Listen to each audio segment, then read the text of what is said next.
रामायण में आता है कि राम ने यही कहा कि मेरे इष्ट शिव हैं। हाँ, और शिव ने कहा मेरे इष्ट राम हैं। तो व्हाट इज दैट? ये लीला क्षेत्र की बातें हैं।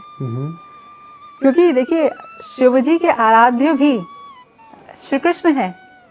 जब कृष्णावतार हुआ और जब कृष्ण के लीला में भी शिव आए, बाल रूप का दर्शन करने के लिए भी आए। हाँ, उनको प्रणाम करने, उनका जब उन्होंने रास किया श्री कृष्ण ने, तो भी गोपी का रूप धारण करके आए थे। यानी उनके आराध्य है ना वो। तो वो एक उनके आराध्य हैं और वो मान रहे हैं कि यही जो है सर्वशक्तिमान ये हैं, उनसे शक्ति पा करके वो अपने कार्य करते हैं। तो जो लिखा रहता है कि अलग अलग पुराणों में, तो चूंकि उसी का विशेष पुराण है इसलिए लिखा। और आपने ये भी पढ़ा होगा कि वेदव्यास जी ने सारे पुराण लिखे, 17 पुराण लिखे, और 17 पुराण लिखने के बाद भी वो परेशान थे। सब कुछ लिख दिया, सबके विषय में लिख दिया, लेकिन फिर भी बेचैन है। क्यों? नारद जी आए उनके पास, उन्होंने पूछा क्या हुआ, तो उन्होंने बताया कि मैंने इतना लेखन कार्य कर दिया, इतना कुछ लिखा, लेकिन फिर भी मैं बेचैन हूँ, क्योंकि मैं अभी भी मैं समझ नहीं पा रहा हूँ कि आखिर कमी किस चीज़ की है। तो नारद जी ने कहा कि आपने सब कुछ लिखा, लेकिन भक्ति के विषय में कुछ नहीं लिखा।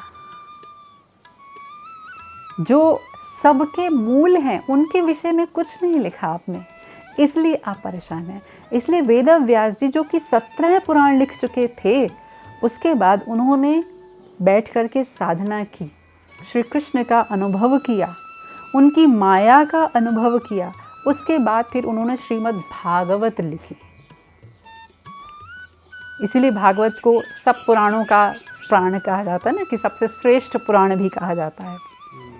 तो वो तब लिखा और उसके बाद वो शांत हुए।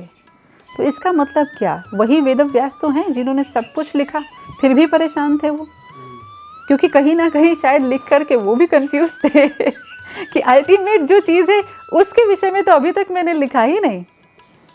इसलिए उनको लिखने के बाद जब श्रीमद् भागवत लिखा उन्होंने, इसलिए समस्त पुराण जिनमें भक्ति या प्रेम के विषय में बात नहीं की गई, आराधना की बात है। शिव विष्णु हैं, उनकी आराधना की बात है, शिव हैं, उनकी आराधना की बात है, लेकिन प्रेम की बात और नहीं है। सती का प्रेम भी तो है, वो है, लेकिन भक्तों द्वारा प्रेम की बात तो कहीं नहीं आई ना, वो तो केवल भागवत में आई है।